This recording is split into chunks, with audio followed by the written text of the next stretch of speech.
नमस्कार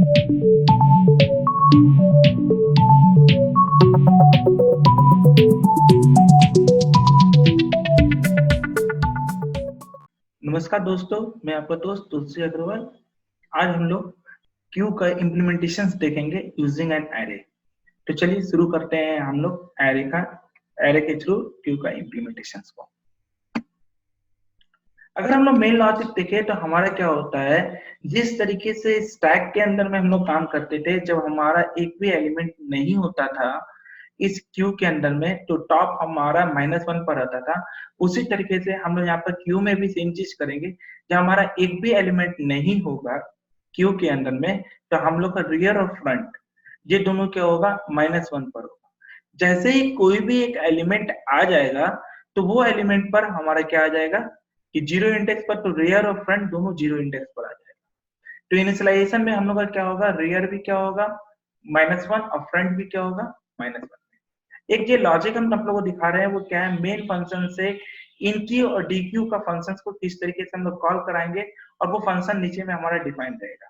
इनक्यू का मतलब जो एलिमेंट को हम लोग इंसर्ट करेंगे, वो कहीं ना कहीं पर एज आर्गुमेंट पास होगा। और डीक्यू में कोई एलिमेंट को हमको इंसर्ट करना नहीं है, तो वो कुछ आर्गुमेंट को लेकर पास करेगा नहीं। चलिए, तो हम लोग इसका एल्गोरिदम को देखते हैं, किस तरीके से इनक्यू और डीक्यू का हमारा एल्गोरिदम हो सकता है। पहले हमारे पास क्या है, इनक्यू ऑपरेशन है। इनक्यू ऑपरेशन के अंदर में हम क्या बोल रहे हैं कि अगर पहला केस क्या है कि जब मेरा ओवरफ्लो कंडीशन आए, ओवरफ्लो का मतलब क्या हो गया कि मेरा स्टार्टिंग में क्या होगा, रेयर भी -1 और ये भी -1, मेरा दोनों यहाँ पर होगा। रेयर और फ्रंट मेरा क्या होगा, दोनों -1 पर होगा। फिर जैसे जैसे हम लोग वैल्यूज को इंसर्ट करेंगे, यहाँ पे इंसर्ट करेंगे, फिर यहाँ इंसर्ट करेंगे, यहाँ पे इंसर्ट करेंगे, फिर यहाँ इंसर्ट करेंगे, फिर यहाँ इंसर्ट करेंगे। जैसे ही मेरा क्यू में रेयर मेरा यहाँ पर आ चुका होगा, उसके बाद यदि हम इंसर्ट करना चाहेंगे तो इंसर्ट तो नहीं हो सकेगा। मतलब क्या हो गया, अगर मेरा एरे का साइज, मेरा मैक्सिमम साइज जो है 5 हम बता कर रखे हैं, तो मेरा इंडेक्स कहाँ तक जाएगा, 4 तक ही जाएगा। अगर मेरा रेयर 4 पर है, उसके बाद हम इंसर्ट करना चाहते हैं, तो मेरा क्या दिखाएगा, कहीं ना कहीं पर ओवरफ्लो का। इसका मतलब क्या हो गया, अगर रेयर का वैल्यू मैक्स -1 मतलब 5 -1 4 पर होगा, तो मेरा वो क्या दिखाएगा कि कहीं ना कहीं पर कि ओवरफ्लो का कंडीशन है। नेक्स्ट, अगर हम बोल रहे हैं फ्रंट इक्वल्स टू -1, अगर मेरा मान कर चले ओवरफ्लो कंडीशन नहीं है, फ्रंट और रियर ये दोनों मेरा क्या है, इसी जगह पर है। अभी कोई भी वैल्यूज मेरे पास नहीं है, तो हम लोग क्या करना होगा कि अब जब कोई भी वैल्यू नहीं है, जैसे ही मेरा एक वैल्यू को इंसर्ट करना होगा, तो फ्रंट और रियर दोनों को हमको कहाँ लेकर आना होगा, जीरो इंडेक्स पर। तो मतलब क्या हो गया, फ्रंट का अगर वैल्यू -1 है, तो फ्रंट और रियर दोनों को हम किस पर लेकर चल जाएंगे, जीरो इंडेक्स पर। अगर ये चीज नहीं है, तो हमारा क्या हो जाएगा, मान कर चलिए कि मेरा जो है रियर मेरा इस जगह पर है और फ्रंट मेरा इस जगह पर है। इस जगह पर मेरा फ्रंट और रियर है, और उसके बाद हमको कोई वैल्यूज को इंसर्ट करना है, तो हम इसको आगे बढ़ाएंगे। इंसर्ट करने का मतलब क्या होगा कि हम इसको आगे बढ़ाएंगे, जिस इंडेक्स पर हम आगे बढ़ाएंगे उस इंडेक्स पर फिर हम वैल्यू को इंसर्ट कर देंगे। यही चीज होगा।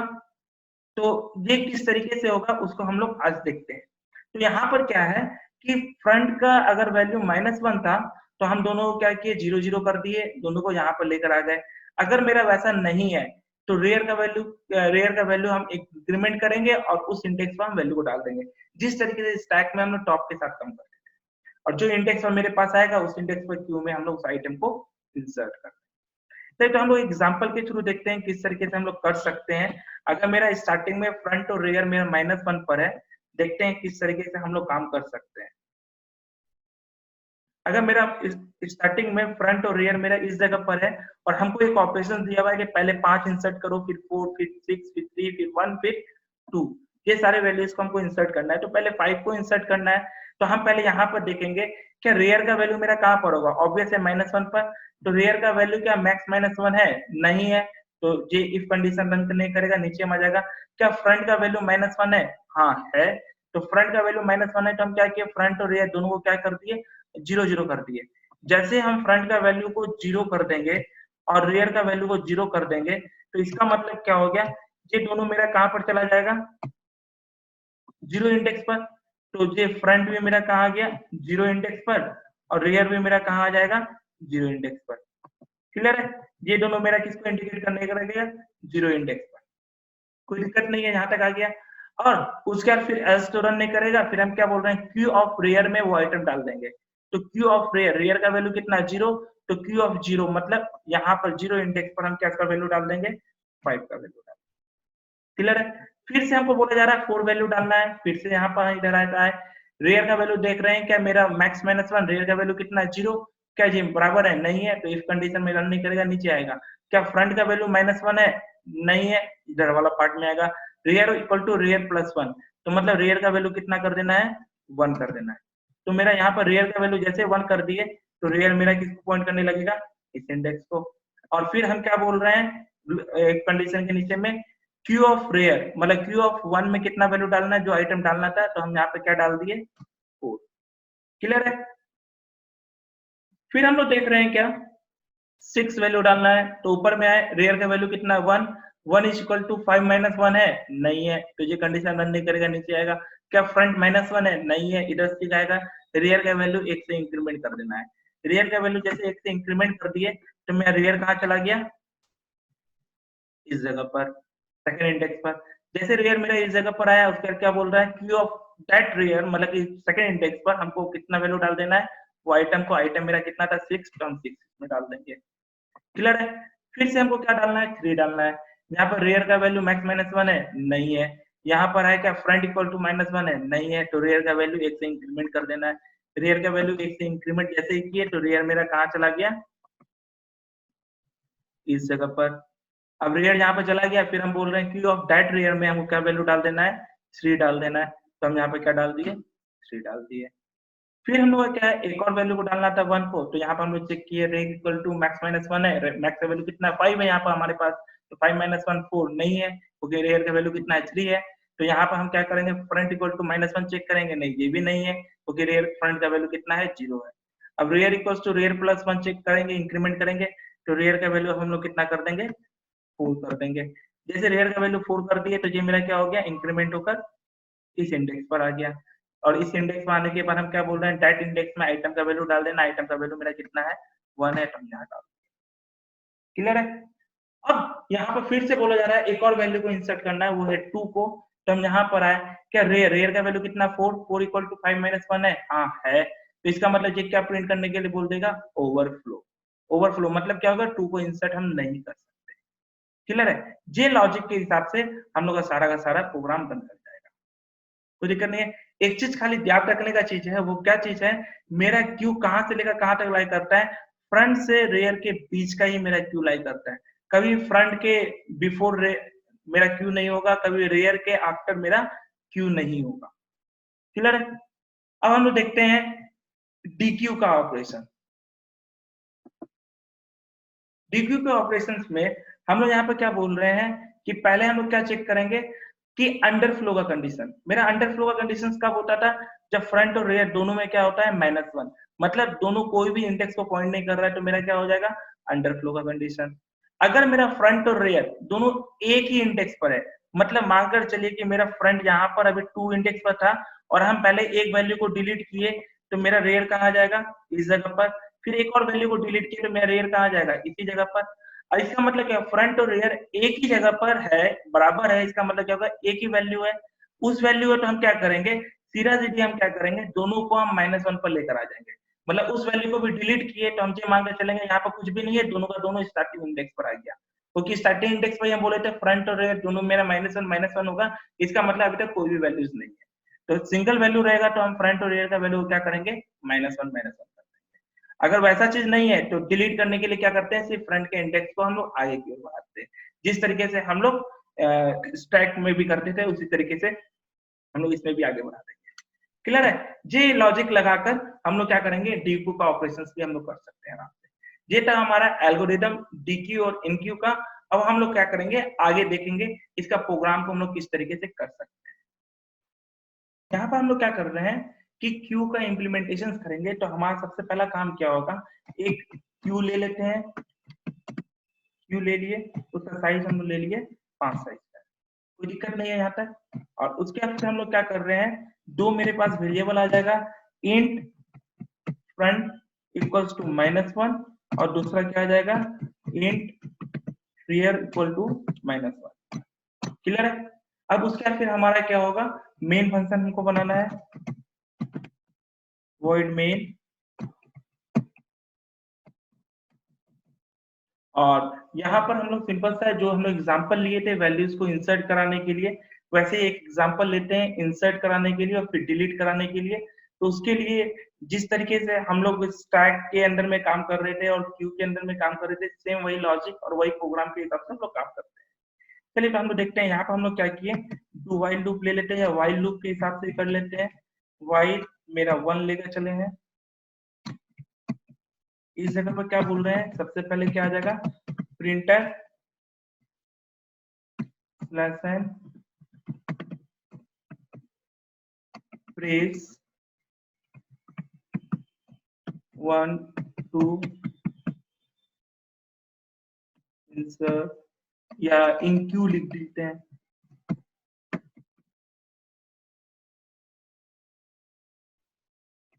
इन क्यू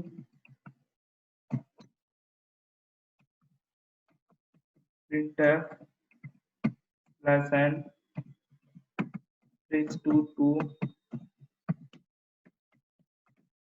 dq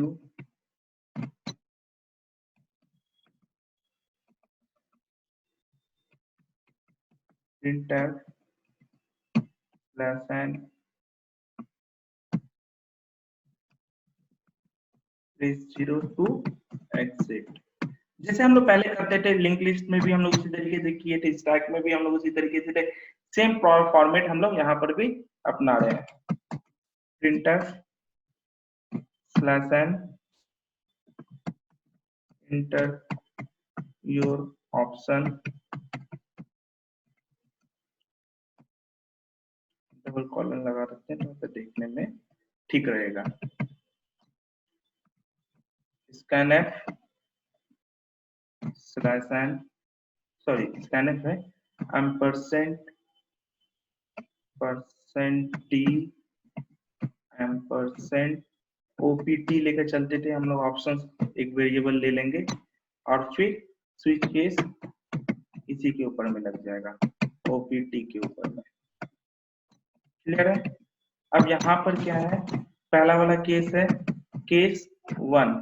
अगर केस 1 है तो हम लोग वैल्यू पूछ लेते हैं, जो वैल्यू हमको इंसर्ट करना है, slash n enter a value to insert,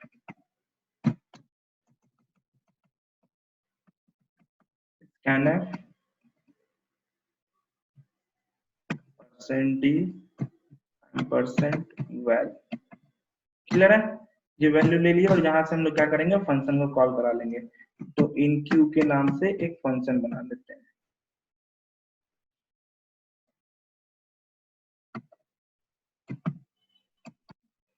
इसमें हम क्या किए, वैल्यू का पास कर दिए।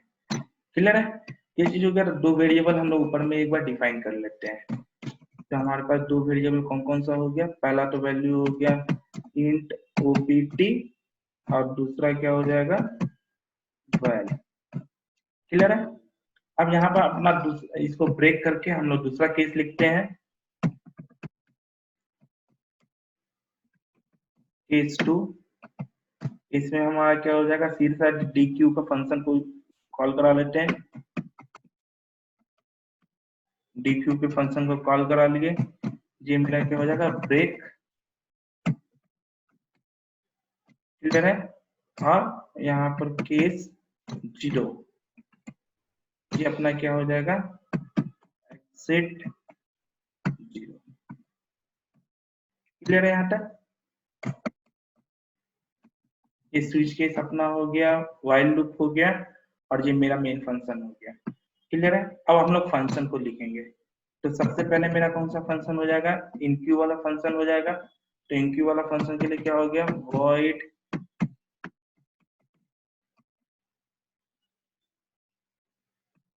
इनक्यू इंट val। क्लियर है? अब इसमें हम लोग का सबसे पहला ऑप्शन क्या था कि ओवरफ्लो का कंडीशन को चेक करना। इफ मतलब यहाँ पर अपना क्या आ जाएगा, इंसर्ट में रेयर से होता है तो रेयर के हिसाब से हम लोग चेक करेंगे। अगर रेयर इक्वल्स टू 5 - 1 मतलब मैक्स -1 4 पर है तो हम लोग यहाँ पर क्या कर दिए थे, प्रिंटर ओवरफ्लो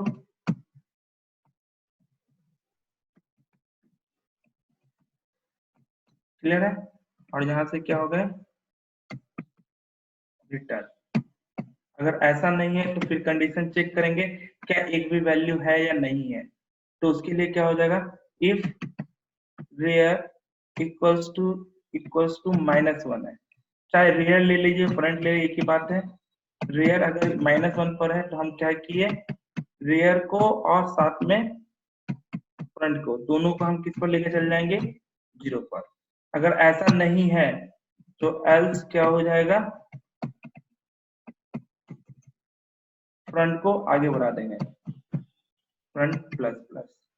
क्लियर है, ये फ्रंट को आगे बढ़ाने के बाद तो रेयर को ने हम लोग delete to insert to rear से कर रहे हैं, rear plus plus, rear plus plus आगे बढ़ा दिए, और उसके बाद फिर क्यू में हम लोग वैल्यूज डाल देंगे।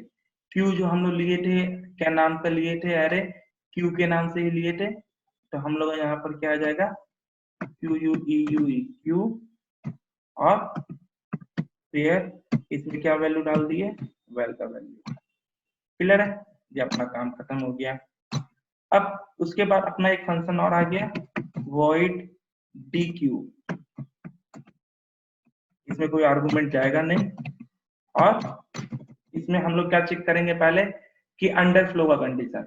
अंडरफ्लो का कंडीशन का मतलब क्या हो गया, इफ रेयर इक्वल्स टू -1 है, इक्वल्स टू -1 है, या फ्रंट इक्वल्स टू -1 है, हम लोग कुछ भी लिख सकते हैं। अगर वैसा है तो ये क्या प्रिंट कर देगा, प्रिंटफ /n अंडरफ्लो, और यहां से क्या हो जाएगा, रिटर्न। क्लियर है, अगर ऐसा नहीं हुआ तो अपना काम क्या हो जाएगा, फिर से चेक करना कि क्या सिंगल वैल्यू है।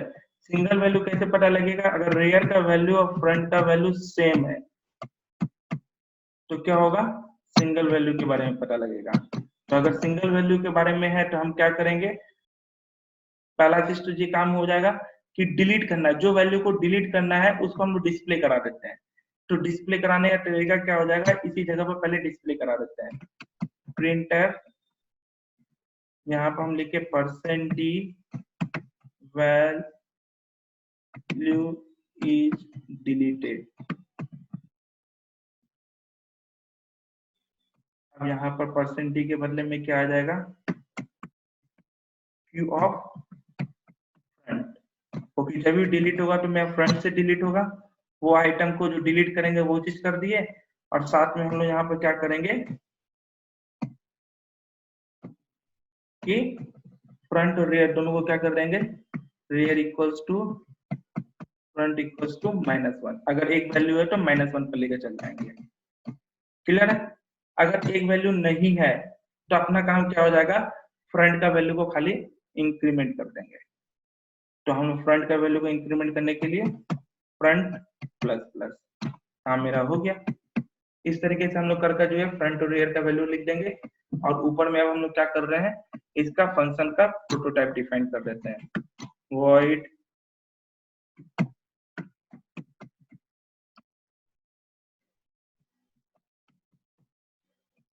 int एक प्रोटोटाइप, void दूसरा प्रोटोटाइप। क्लियर है, इसको हम लोग सेव कर लेते हैं, रन कराते हैं, पहले कंपाइल करके देख लेते हैं, कुछ एरर होगा तो। एक एरर दिखा रहा है, अच्छा stdlib लिखना पड़ेगा exit 0 के लिए, has include stdlib.h। क्लियर है, सेव किए, कंपाइल किए, यहाँ पर रन कराने के लिए रन कराए। यहाँ पर पहले इंसर्ट कराते हैं एक एक कर वैल्यू प्रिंट करा 12 1 13 1 14 1 14 1 15 1 16 ओवरफ्लो। मतलब अगर आप गौर से देखेंगे तो 11 12 13 14 14 और 15 इतने वैल्यूज, मेरे 5 वैल्यूज को आराम से ये इंसर्ट कर दिया। जैसे ही हम 16 को डाल रहे थे वैसे वो मेरा क्या बता रहा है, ओवरफ्लो का कंडीशन बताने लगा। क्लियर है? तो अब यहाँ पर मेरा ये तो काम ठीक है। अब डीक्यू करके डिलीट करके देखें 2 तो बता रहा है 12 डिलीट हो गया। पहले मेरा 12 आया था इसलिए 12 डिलीट हुआ, फिर 2 13 डिलीट हो गया, फिर 2 14 डिलीट हुआ, फिर 2 फिर 14 डिलीट हुआ, फिर 2 15 डिलीट हुआ, फिर 2 अब अंडरफ्लो दिखा रहा है। तो मेरा क्यू के अंदर में कहीं ना कहीं पर इंसर्ट और डिलीट मतलब इनक्यू और डीक्यू मेरा काफी अच्छे से काम हो रहा है। ये था आप लोग का इनक्यू और डीक्यू का प्रोग्राम। बाकी अब इंग्लिश के थ्रू किस तरीके से हम लोग क्यू को इम्प्लीमेंट करेंगे ये हम लोग नेक्स्ट वीडियो में। तब तक के लिए हमको दीजिए इजाजत, बहुत जल्दी दूसरी वीडियो मिलेगा।